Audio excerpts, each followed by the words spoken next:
আমি কোনো গায়ের জোর নয়, কোনো ধরনের মারামারি নয়, কোনো ধরনের অ্যারেস্ট নয়, কোনো ধরনের আইনি প্রয়োগ নয়। আমরা মানুষকে বুঝিয়ে অনেক কিছু করতে পারি। আজকে এই যে একটা পরিবেশ আমরা তৈরি করেছি সিটি কর্পোরেশনের পক্ষ থেকে, যে মেয়র হিসাবে, জনগণের সেবক হিসাবে, সেটা আমি মনে করছি যেভাবে বন্দরের কাছ থেকে কোনো আইন টাইন প্রয়োগ না করে, আমি যেমন 162 কোটি টাকার যেটা স্বাধীনতা উত্তর কেউ পারিনি, এটা শুধুমাত্র আমার যৌক্তিকতা দিয়ে আমি মিনিস্ট্রিতে বোঝাতে পেরেছি, বন্দরের চেয়ারম্যান বোঝাতে পেরেছি আমাদের যে যৌক্তিকতা, কোন জায়গায় আমার টাকাটা দরকার এবং কি কেন আমি টাকাটা পাই। This is my right. এটা জনগণ 70 লক্ষ মানুষের অধিকার এই টাকাটা।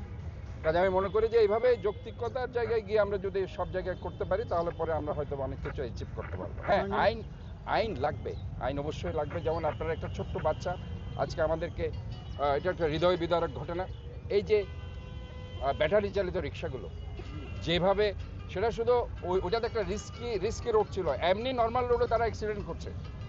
কাজে তারা যত্রতত্র আজকে ঢুকে যেভাবে একটা শহরকে দুর্ঘটনা প্রবণ এলাকায় পরিণত করছে, আমি সিএমপিকে ধন্যবাদ জানাচ্ছি। গতকালকে তারা 1000 অটোরিকশা তাদেরকে আটক করেছে। এইভাবে আইনের প্রয়োগ করতে হবে। এরাই কিন্তু দুর্ঘটনাগুলো ঘটাচ্ছে। ওই দিন ওই ঘটনাটা তারাই ঘটিয়েছে। তারা যদি ওই বাচ্চার মা দিয়ে যদি বলতো না আমি এই পানির ভিতর দিয়ে আমি যাবো না, অথবা আই এম নট ইন্টারেস্টেড এখান দিয়ে যাও, তাহলে এই ঘটনাটা হতো না। আজকে তারা জোর করে প্যাসেঞ্জার নিয়ে চলে যাচ্ছে। আমি নগরবাসীকেও বলতে চাই, প্যাসেঞ্জারদের বলতে চাই, আপনারা দয়া করে এই ব্যাটারি চালিত রিক্সা গাড়িগুলোকে না চড়ে তাদেরকে অ্যাভয়েড করুন, তাদেরকে অনুৎসাহিত করুন। আপনারা যদি তাদেরকে অনুৎসাহিত করেন, দেখবেন এরা আর গাড়ি চালাবে না।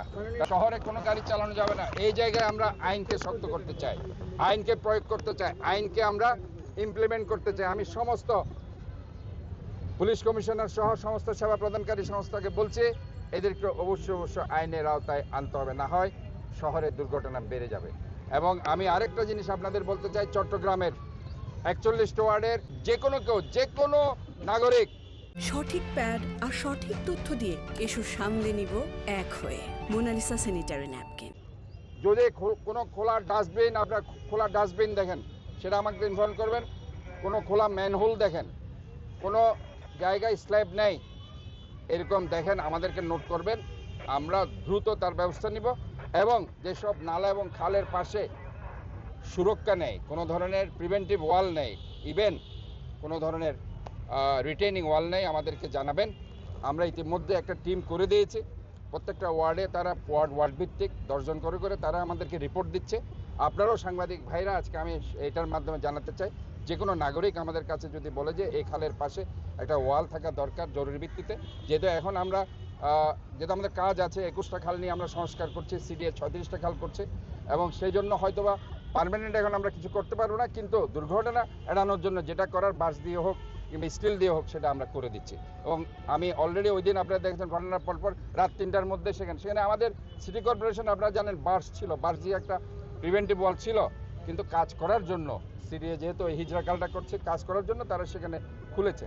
তো কাজে এখন যে একটা কাজ চলছে বিভিন্নভাবে, আজকে দেখেন ঘটনা হয়েছে হিজড়াকালে, পাওয়া গেছে রাজাখালীতে আপনার চামড়া গুদামে, কি পরিমাণে ওইখানে কাজ করা হয়েছে দেখে এটা স্রোতের টান একসাথে চলে গেছে। যদি ওইখানে খাল খনন করা না হয়তো, তাহলে ওইটা অতদূর যেত না। আজকে কাজগুলো চলছে। তা আমরা আসলে এই মৃত্যুর জন্য আমরা সবাই দায়ী। আমি আসলে এই দায় থেকে এড়াতে পারবো না, যাতে আর কোনো দুর্ঘটনা না হয়, আর কারো মার বুক খালি না হয়। আমরা সবাই মিলেই এটাকে চেষ্টা করতে হবে। এবং আমি মেয়র হিসাবে নয়, একজন নাগরিক হিসাবে, একজন চট্টগ্রামের আপনাদের সবার সেবক হিসাবে এটা বলতে চাই যে আমরা সবাই মিলে এই শহরটাকে দুর্ঘটনা মুক্ত রাখবো, আমরা শহরটাকে নিরাপদ রাখবো, আমরা সবাই মিলে শহরটাকে যানজট মুক্ত রাখবো এবং একটা ক্লিন গ্রিন হেলদি সিটি করবো।